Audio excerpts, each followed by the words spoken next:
I've said before that the book of John very well may be my favorite book of the Bible. Well, this might be my favorite chapter in my favorite book of the Bible. So let's check it out.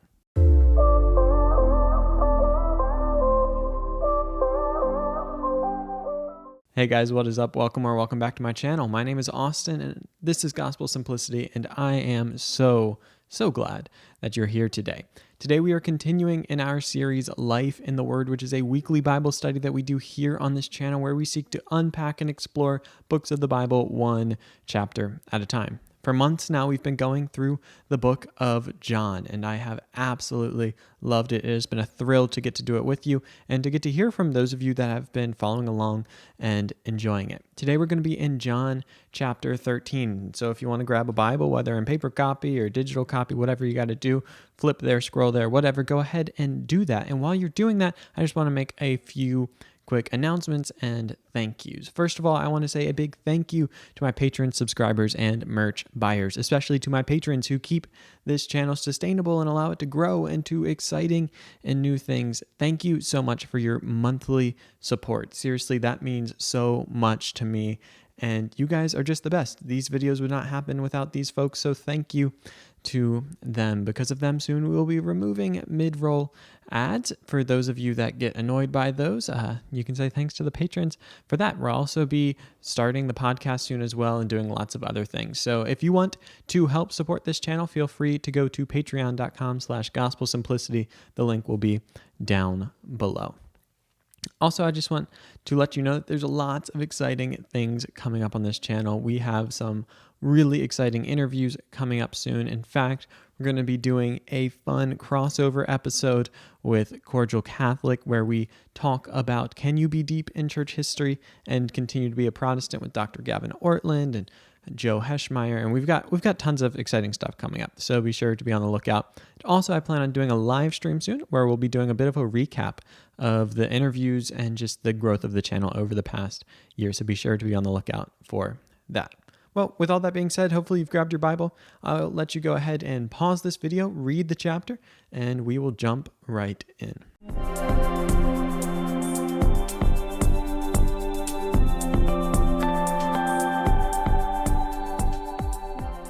All right, now that you have done that, we are going to go ahead and check out this chapter. You guys know that whenever we read the Bible, we want to be reading it in context because a text without a context is in danger of becoming a pretext. So we always want to be reading the text in context, whether that be the literary context, the historical, cultural context, and even the theological context, how this has been interpreted throughout history. We've been talking about that all throughout this series on the book of John. And if you're not up to date, feel free to maybe go back and watch the first episode where we do a deep dive into the overall context. And you can do that before or after you watch this, but we're going to jump in. Now, at the very beginning of this chapter, you see that we are at the feast of the Passover. Last week, we talked about that this would be a huge deal, like over 2 million people coming into the city of Jerusalem, according to Josephus, a contemporary historian of that time, like a first century Jewish historian. And it would have been a crazy time. And right now we are in the literary context, shifting from all of the miracles that Jesus does in chapters 1 through 12 into this shift into what scholars call, at least in chapters 13 through 17, the farewell discourse, where the narrative really slows down and Jesus begins preparing his disciples for his imminent departure and his crucifixion, and things are really ramping up. The story is getting ready to climax, and it is an exciting time. And as I mentioned, this happens to be one of probably my favorite chapter in the Bible. It's really hard to kind of quantify those things. How do we pick one? But this one is incredible. And we're going to be looking at a few things in this, and I hope you love it as much as I do. So like I said, this chapter starts off by telling us that we are at the feast of Passover and that Jesus knew his hour had come to depart out of this world to the Father. Having loved his own who were in the world, he loved them to the end. And you're going to notice that love is a theme that comes up a whole lot in this farewell discourse. In fact, there's a bit of a fun statistic on that. In chapters 1 through 12, John only uses the word love 6 times. But then in chapters 13 through 17, we see that word occurring 31 one time. So clearly a theme is developing. And whenever you're reading the Bible, you want to make note of these repetitions. Repetition is one way that biblical authors emphasize important points. And so I like to circle or box repeated words as I'm going through and to see, okay, what is the author trying to communicate? And clearly here, something is going on. And I love this picture that Jesus has loved his own who were in the world, and he loved them to the end, even to his crucifixion. He is always loving his disciples. And we see a very intimate picture of that in this first scene in this chapter. And that is a famous scene. It is the washing of the disciples' feet. And now, remember, we will always want to be reading this with our first century Jewish lenses on. Your feet, they probably stink a bit, but hopefully you shower most days. Imagine these people walking with sandals through dusty, dirty roads, traveling great distances, and not having indoor plumbing, not taking a nice warm shower every day. Chances are their feet were filthy. And this act of washing someone's feet, it wasn't an uncommon thing, but the way in which it's done here is uncommon. You see, washing of feet is something that a servant would do, or a wife would do for a husband, or students would do for a teacher. But here we have Jesus bending down to wash the feet of his disciples. We have God in the flesh washing the feet of men. That Jesus, who is the image of the invisible God, the perfect representation of who God is, he shows us what God is like by bending down and washing his disciples' feet, of serving them, showing them that true greatness is found in service. And all throughout the Gospels, we find this motif of reversal, that Jesus is flipping upside down the world. He's flipping upside down our conceptions of what it means to be great. He is showing us what true greatness is, and here he shows it to his disciples through washing their feet. And it's this incredible picture, and I would just want you to meditate on that a bit, to imagine, we have all of these ideas, and we talked about this in the last chapter, that we might picture a king coming in one way and Jesus flips that upside down and rides in on a donkey. And we might picture what it means to be at the top as having others serve you, and finally you can kick back and relax and have your servants bring you your breakfast in bed. But Jesus defines greatness. Jesus shows us what true greatness is by washing the disciples' feet. There's also a really interesting thing going on here, that John is playing with the words here a bit. When it talks about Jesus taking off his garment, he uses a strange Greek word there. And then he mirrors that as the same word that we see when Jesus lays down his life. And he does the same thing with his garments. He switches the word there and uses the word that he uses to talk about taking up his life. That this scene is not just the washing of his disciples' feet, but is a foretaste of what Jesus is about to do. Not only is he going to kneel down and wash their feet, but he's going to lay down his life for them, and then he will take it back up. This is a powerful scene, and it has been a source of reflection for the church forever. For as long as the church has been around, they've been reflecting on the wonder of this scene, and I would encourage you to do the same. The second movement that we see in this chapter revolves around the betrayal of Jesus, another very famous thing, that Judas Iscariot, one of Jesus' 12 disciples, is going to sell him out, betray him, hand him over to the Jews to be crucified.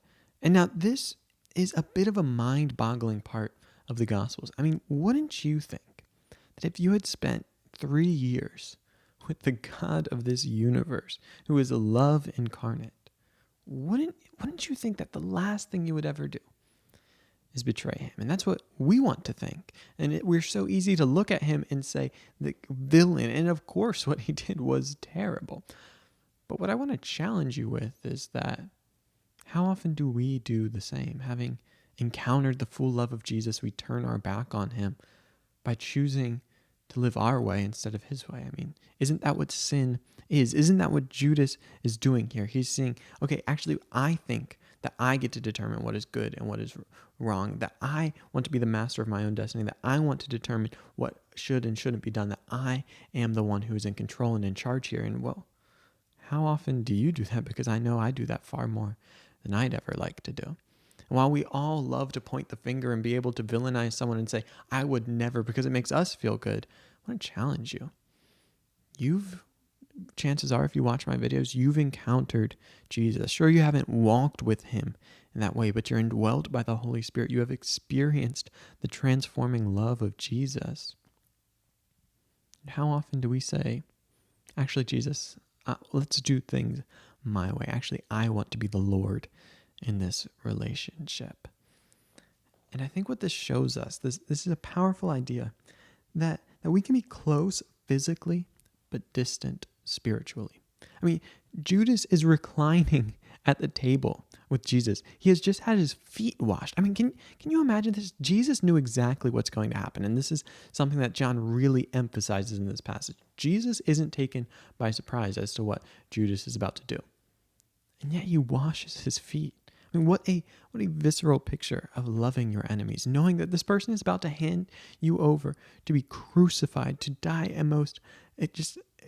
a terrifying death, an excruciating death.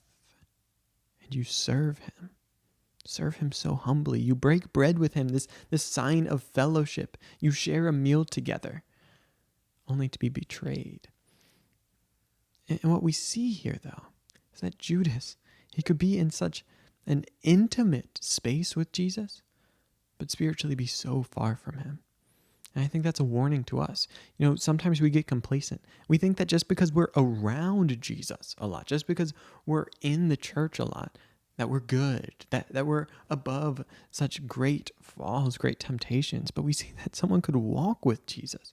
Someone could be one of his closest friends and one of his 12 disciples and could still fall away. And we're going to see that with Peter here too at the end, that he's convinced that he could never deny Jesus.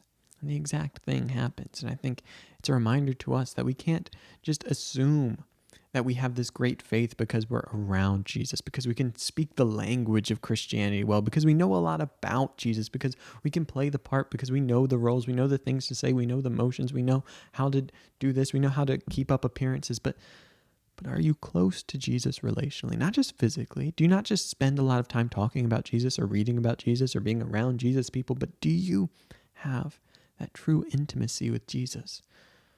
Because it's dangerous to have that physical proximity and that spiritual distance.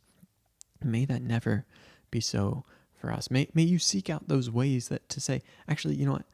I want both. I want to be around Jesus, but I want to know Jesus. I want to know about Jesus, but I want to know him. I don't want to just, love the doctrine. I want to love the person. I want to know Jesus and be known by him. That's what he's inviting us into. But so often we stop at physical proximity and not spiritual proximity as well. The third thing that I want to look at today is my favorite part of this chapter, my favorite part of the Bible. In fact, I don't have any tattoos, but if I were to get a Bible verse tattooed on me, it would come from this section. In John 13, specifically what we see in 31 through 35, if we were going to really narrow it down, it would be verses 34 and 35. I think these are the most powerful verses in the New Testament. I think it sums up what it means to follow Jesus. And again, I want to set the context here. Jesus has just shared the Passover meal with his disciples. The book of John doesn't give us the whole institution narrative, meaning like the start of the Lord's Supper and all of that. This is the context that we find ourselves in. And the disciples are on quite a journey here. I mean, they just experienced Jesus radically transform the Passover meal. And rather than just making it about the Exodus, he makes it about himself and what he is doing. And it's this mind-boggling thing, like, Jesus, like, you're really going to make this meal that people have been doing for, however many 1,000+ years at this point, and you're going to say that the central part of Judaism actually is about you? I mean, this would have been quite the ride these people were on. And then he just talked about one of them betraying him. And he's like, whatever you do, do it quickly. And they're all just confused, like, what is going on? And then Jesus has the audacity to do what no good Jew would ever do. That is to give a new commandment.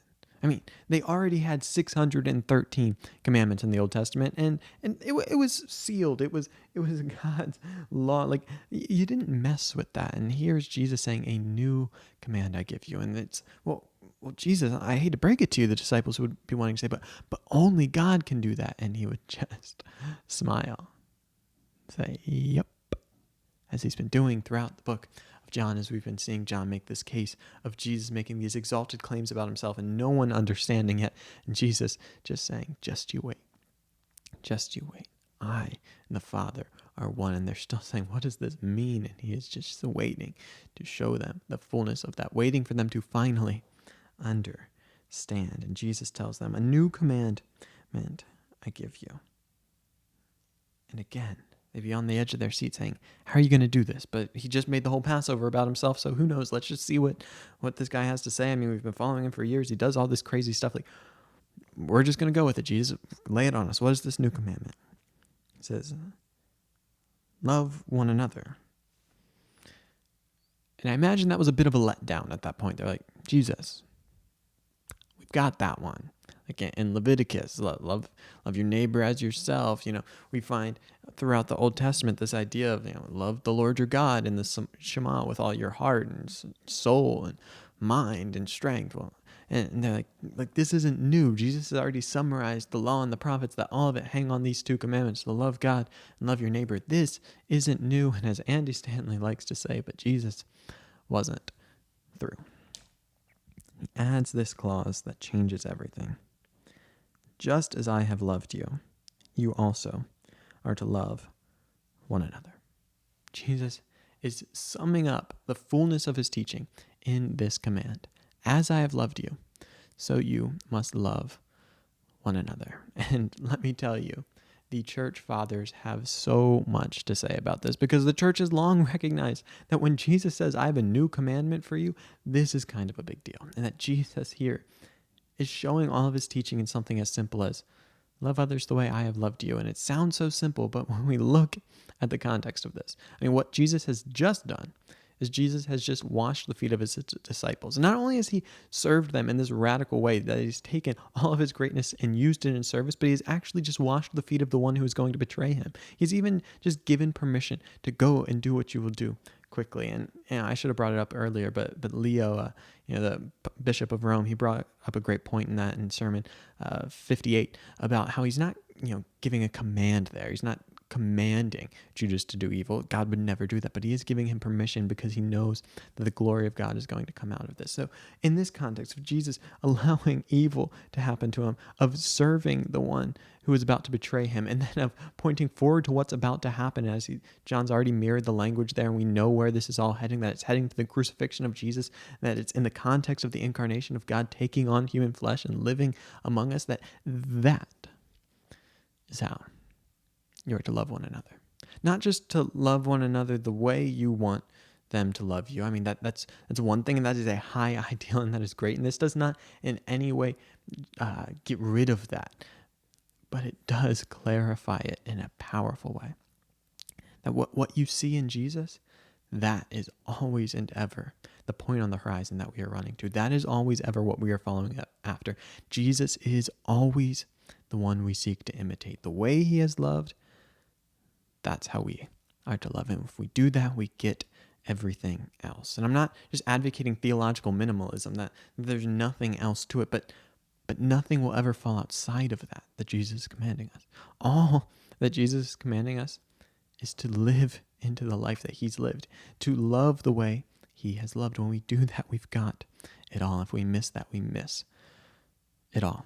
And I love this, that not only is this our command, but this is our witness. This is the marker for Christians. There are so many things. If you ask people, like, how do you recognize a Christian? They might say, by the way they vote, or by this or that or that or this. And there's so many things that you might answer that question. How would you know if someone's a Christian? Well, do they go to church? Do they do this? Do they do that? And I bet most of them are great things. But the true marker for a Christian is how we love one another. Jesus says in verse 35, by this all people will know that you are my disciples, if you have love for one another, that the love the disciples would have for each other would be the witness to the world. That is what would make them a city on a hill. That is what would make their light shine before men. This is what would change the world. When Jesus was setting up his kingdom, when Jesus was out to reverse the evils of this world and to triumph over sin, death, and the grave, he knew it was going to be through his example on the cross, and that the way that his followers would carry that out into the world would be simply by loving one another the way he had loved them. That is how people would know that they are Christians, and that is what can change the world. And now I want to just briefly share with you some of the ways the church has reflected over this over the course of time, because there is so much material here, and it's the central ethic of the Christian life, and there's so much for us to gain by looking at what has been said before us. And so Chrysostom at homily number 72, he says, "This then straightway made them perfect, the having all one heart and one soul. Had they separated one from the other, all things would have been lost." Chrysostom is seeing this profound unity that Jesus is calling his disciples in, to have love for one another. And if they lose this, they lose it all. And he goes on later in the homily to say, he has this extended kind of reflection on that. Everyone thinks that it's the miracles, it's these flashy things that are going to make people Christians. That's going to be our witness into the world. And he says, no, you have no idea. That is not it. It is not these grandiose things we are going to do. It is not these supernatural things that will win the world to Christ. It is our love. He says, "And miracles do not so much attract the heathen as the mode of life, and nothing so much causes a right life as love." Jerome, another famous church father, in his commentary on Galatians, shares this beautiful tradition about John. And it was that John was known throughout the church at the end of his life, that whenever he was carried into an assembly, to simply say these words, "Little children, love one another." And when his disciples were just getting sick of this, like, "John, you've said this so many times," he says, "It is the Lord's command. If this alone be done, it is enough." This is what it means to follow Jesus, is to love the way he loves. And I love that picture of John, the beloved disciple of Jesus in his old age, realizing that this is it. Little children, love one another. If you get this, you get it all. Love one another. Love one another. For love comes from God. And it is in 1 John that John would write the words that would change the world forever. The most profound statement there ever was about God, when he says that God is love. Not just God is loving, but God is love. There is so much here. We could go on all day. Just maybe one more. Augustine, in his tractate on John, tractate 55 or 65, it's in Roman numerals on my computer. That's a little tough to read. He says, "This is the love that renews us, making us new men, heirs of the New Testament, singers of the new song." The love that Jesus is calling us into is the love that changes lives and changes the world. And it turned the world upside down once. I mean, the message of Jesus, of Christ crucified, it took the Roman Empire by storm. It converted the world's largest superpower. It could do it again, and it continues to do it. Our greatest witness will not be the huge churches we build. It won't be the ministries we lead. It won't be any of these things, great as they may be. It'll be how we love one another. And this commandment, it starts within the fold of the church. And unfortunately, sometimes it seems to me that Christians have an easier time loving people outside the church than those inside the church. You know, on this channel, we host lots of conversations between Christians of various traditions, and it saddens me anytime I see Christians attacking one another. Because this is supposed to be our witness, the way we love one another. And if we don't get that right, what is the world to be enticed by? What is the world to see that will be attractive to them? It is our love for one another that is meant to change everything. And that's my challenge to you. It's my challenge to me. May we love in that way. You know, there's plenty more to this chapter, but I want to close it out. And I think I want to close it out with these words from the Epistle to Diognetus, which is found among the Apostolic Fathers. It's an anonymous writing, but it's absolutely beautiful. And I want to leave you with this extended quote. "For Christians, neither by country or language or customs are distinguished from the rest of humanity.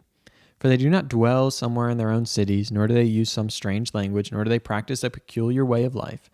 This teaching of theirs has not been found by any thought or reflection of inquisitive people, nor do they advocate human doctrine as some do. But while living in both Greek and barbarian cities, as each have obtained by lot, and while following the local customs both in clothing and in diet and in the rest of life, they demonstrate the wonderful and most certainly strange character of their own citizenship. They live in their own country, but as aliens. They share in everything as citizens and endure everything as foreigners. Every foreign country is their country, and every country is foreign. They marry like everyone, they bear children, but they do not expose their offspring. They set a common table, but not a common bed. They happen to be in the flesh, but do not live according to the flesh. They spend time upon earth, but have citizenship in heaven. They obey appointed laws, and in their own lives they surpass the law. They love all people, and by all people are persecuted. They are unknown, and they are condemned. They are put to death, and they are made alive. They are poor, and make many rich. They lack everything, and they have abundance in everything. They are dishonored, and in their dishonor glorified. They are slandered, and they are vindicated. They are reviled, and they give blessing. They are insulted, and they give honor. When doing good, they are punished as evildoers. When punished, they rejoice as having eternal life. They are warred upon by Jews as foreigners, and they are persecuted by the Greeks. Those who hate them are not able to state their reason for their enmity. Above all, this early Christian witness shows us that what Christians are known for is how they love. May that be what we are known for once more. Well, thank you guys so much for watching this video. Truly, that means so much to me. I hope that it gives you lots to reflect on and lots to realize how it could change your life by living this out. And my only challenge to you this week is to go try to love as Jesus has loved you. And then to keep doing that, because that is what this is all about. A big thanks to my patrons, subscribers, and merch buyers who make this possible. If you're interested in becoming one of them, please use any of the links down below to do so. Until next time, guys, be on the lookout for more videos, and as always, go out and love God and love others, because truly, above all else, that will change the world.